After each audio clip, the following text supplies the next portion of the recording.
بسم اللہ الرحمن الرحیم۔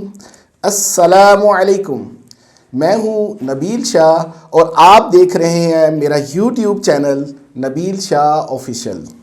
دوستو، اسلام اور جدید سائنس چیپٹر نمبر 10 میں آج کا میرا ٹاپک ہے قرآن اور جدید علم فلکیات۔ اس ولاگ میں آگے بڑھنے سے پہلے میں آپ سے درخواست کروں گا، اگر آپ نے ابھی تک میرے چینل کو سبسکرائب نہیں کیا تو ابھی کر لیجئے اور ساتھ میں بیل آئیکن کا بٹن بھی پریس کر دیجئے تاکہ آپ کو میری آنے والی تمام ویڈیوز بر وقت ملتی رہیں۔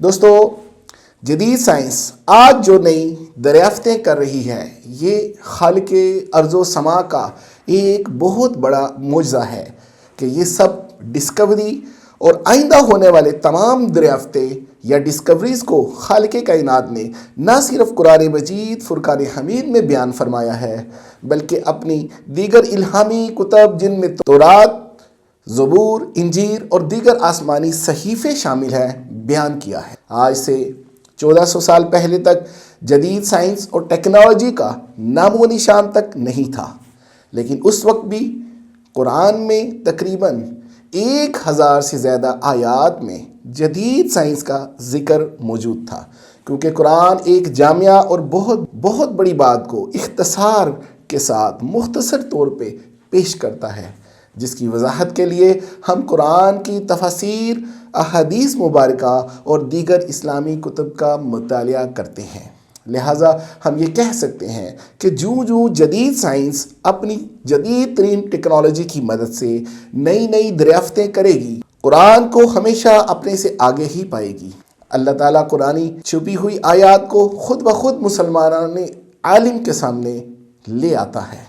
دوستو، اللہ تعالیٰ نے جب کائنات کو تخلیق کیا اور انسان کو زمین پر اشرف المخلوقات یعنی اپنا خلیفہ بنا کر بھیجا، اپنے خالق کے زیر سایہ خود کو تابع تو کر دیا، لیکن کائنات کے اسرار و رموز یا پیچیدگیوں کو صدیوں سے تشریح کرنے کے باوجود وہ کائنات کے تمام پوشیدہ رازوں کو پانے سے قاصر ہی رہا۔ ان اسرار و رموز کو جاننے کے لیے انسان نے بہت سے طریقے ایجاد کیے۔ پراسرار کائنات کے رازوں کو جاننے کے لیے انسان نے قدیم صحیفوں سے لے کے آسمانی صحیفے، جدید ترین آسمانی صحیفے قرآن پاک تک سے مدد طلب کی۔ آسمانی صحیفوں میں جدید ترین صحیفہ اور متعدد علوم کا مجموعہ قرآن مجید ہی ہے، جس کے بعد اب کوئی آسمانی صحیفہ نازل نہیں ہوگا۔ یہ اللہ تعالیٰ کی آخری کتاب ہے۔ جتنی واضح، جدید اور بلند معیار کی فلکیاتی معلومات قرآن مجید سے موصول ہوتی ہیں، اتنی بلند معیار اور جدید تحقیقات کو واضح کرنے والی معلومات کسی اور صحیفہ سے حاصل نہیں ہوتی۔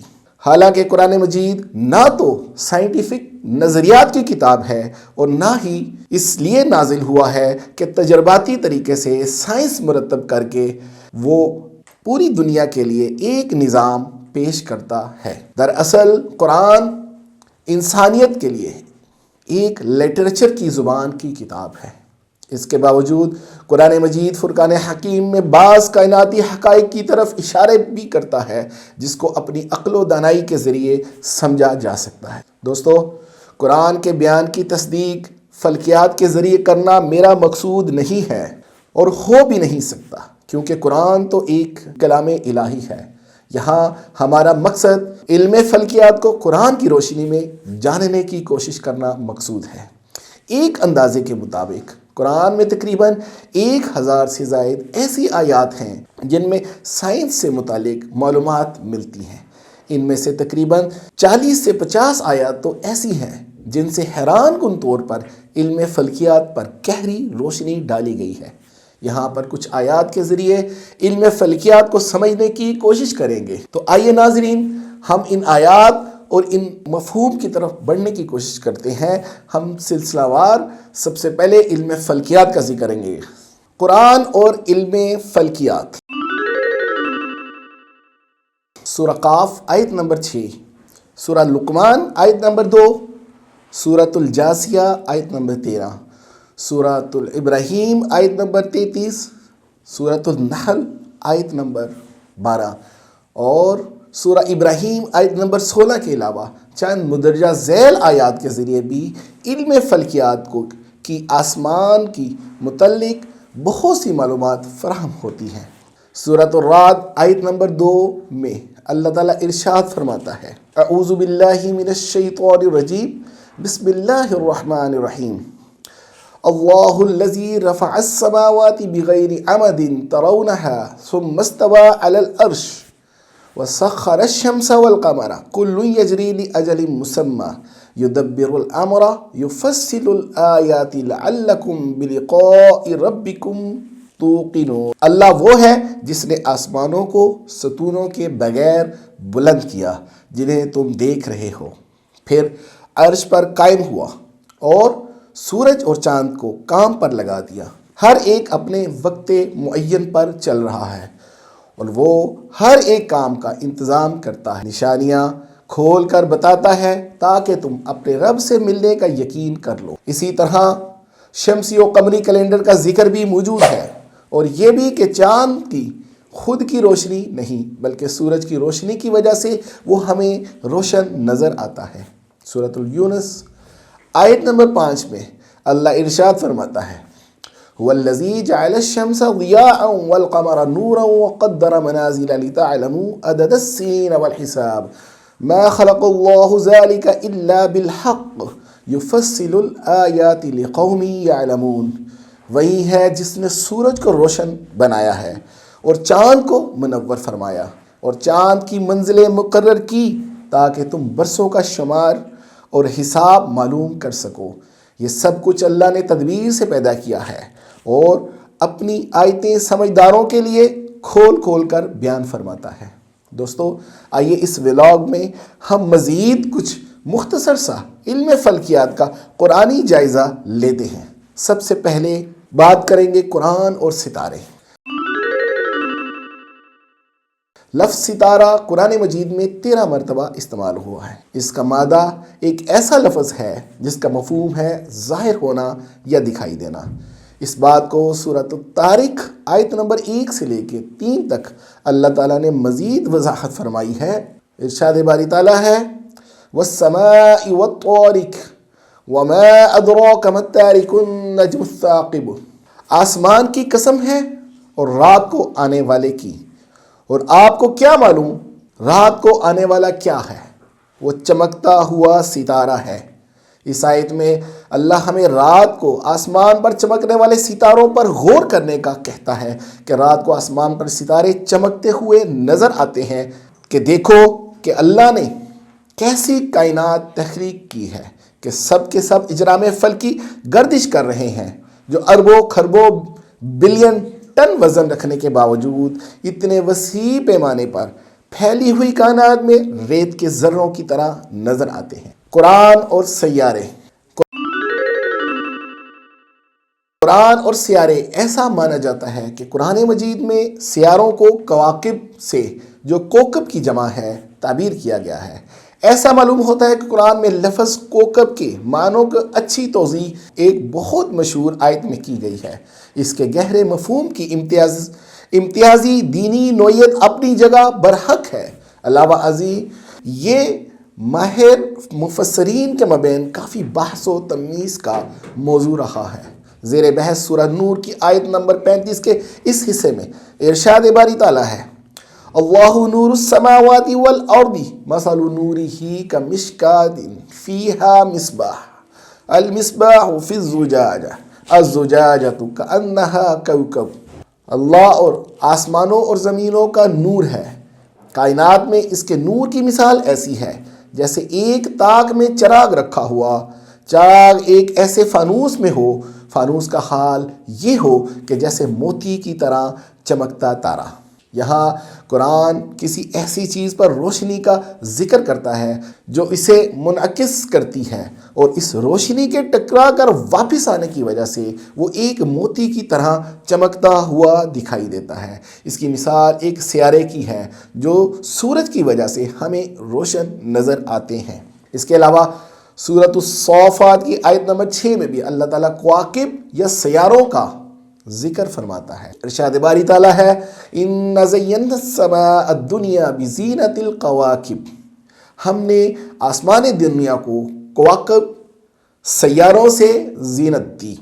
ان آیات کے علاوہ بھی کئی دوسری جگہ ارشاد الہی سے معلوم ہوتا ہے کہ کواکب وہی اجرام فلکی ہیں جن کو جدید سائنس سیاروں کے نام سے جانتی ہے، جبکہ ستاروں یا سورج کو قرآن میں لفظ النجوم، الشمس یا سراج کے نام سے پکارا گیا۔ قرآن اور متحرک کائنات، اس موضوع پر قرآن مجید میں جو معلومات ملتی ہیں ان کا تعلق بنیادی طور پر نظام شمسی سے ہے، تاہم بذات خود نظام شمسی سے ماورا جو حادثات رونما ہوئے حوالے بھی اس میں موجود ہیں۔ سورۃ الانبیاء آیت نمبر 33 میں کائنات میں موجود تمام اجرام فلکی کی گردش کرنے کا ذکر موجود ہے۔ ارشاد باری تعالیٰ ہے وَهُوَ الَّذِي خَلَقَ اللَّيْلَ وَالنَّهَارَ وَالشَّمْسَ وَالْقَمَرَ كُلٌّ فِي فَلَكٍ يَسْبَحُونَ، اور وہ اللہ ہی ہے جس نے رات اور دن بنائے اور سورج اور چاند کو پیدا کیا، اپنے اپنے مداروں میں چل رہے ہیں۔ یہاں سورج سے مراد صرف ہمارا سورج نہیں بلکہ تمام کائنات کے ستاروں کا ذکر آیا ہے، اور زمین یہاں فقط ہماری زمین نہیں بلکہ اس کائنات کے تمام سیاروں کا ذکر آیا ہے۔ اسی طرح چاند سے مراد کل کائنات میں موجود تمام سیارچوں کا ذکر آیا ہے، کیونکہ اس آیت کے آخر میں کلٌ فی فلک آیا ہے۔ کلٌ فی فلک سے مراد تمام اجرام فلکی ہے۔ اگر فقط تینوں کا ذکر آتا تو قرآن یہاں جمع کا صیغہ نہ استعمال کرتا بلکہ واحد کا صیغہ آنا چاہیے تھا۔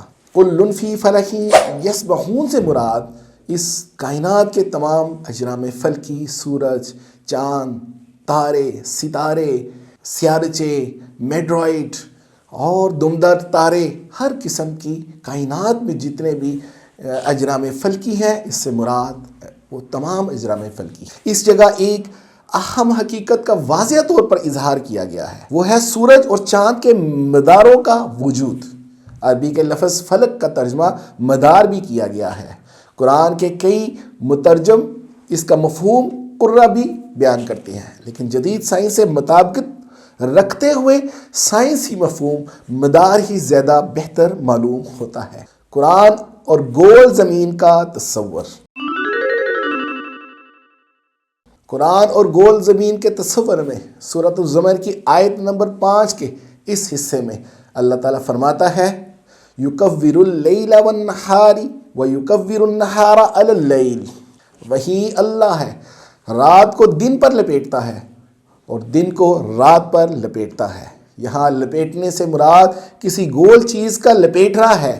یہاں بہت غور طلب بات ہے کہ کسی چیز کو پلٹنے اور لپیٹنے پر غور کریں تو یہ چیز واضح ہوتی ہے کہ یہ زمین گول ہے، کیونکہ کسی چیز کو ہمیشہ گول چیز کو لپیٹا جاتا ہے۔ وہ آہستگی کے ساتھ یا سورج کے گرد گھومتی ہے، جس سے آہستہ آہستہ سورج ہمیں غروب اور طلوع ہوتے نظر آتا ہے۔